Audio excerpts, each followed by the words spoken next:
Mercè Renteller va patir fa 9 anys un brot psicòtic i després se li va diagnosticar esquizofrènia. Com a teràpia en el procés de recuperació va anar escrivint el que li passava i aquestes narracions, inicialment personals, s'han convertit en un llibre publicat per Abadia Editors. El volum, del que ja se n'ha fet una segona edició, s'ha presentat a la Biblioteca Joan Triadú de Vic.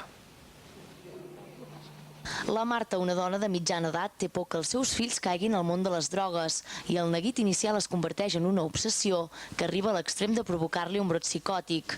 És la sinopsi del llibre Esquizofrènia, locura o realitat i també l'experiència vital de la seva autora, Mercè Renteller, a qui l'any 1999, després d'un brot psicòtic, se li va diagnosticar aquesta malaltia mental.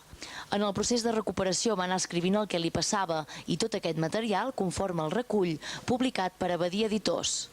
Si un cop tenia els meus escrits personals, vaig parlar amb la Maria Lluïsa Vila i va veure que podien servir per a molta gent que hagués passat una experiència semblant. I llavors vaig decidir escriure el llibre primer com a teràpia per mi i després per si podia ajudar a d'altres persones que haguessin tingut un brot psicòtic.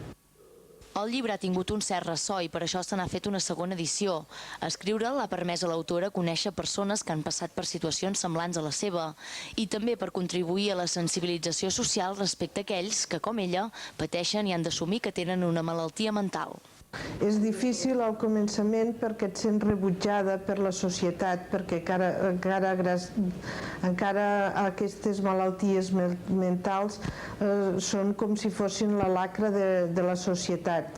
He tingut la sort de tenir la família al meu costat, sobretot el meu marit i els meus fills, i després també tenir una gran col·lecció d'amics que m'han ajudat a superar moments difícils. La psicòloga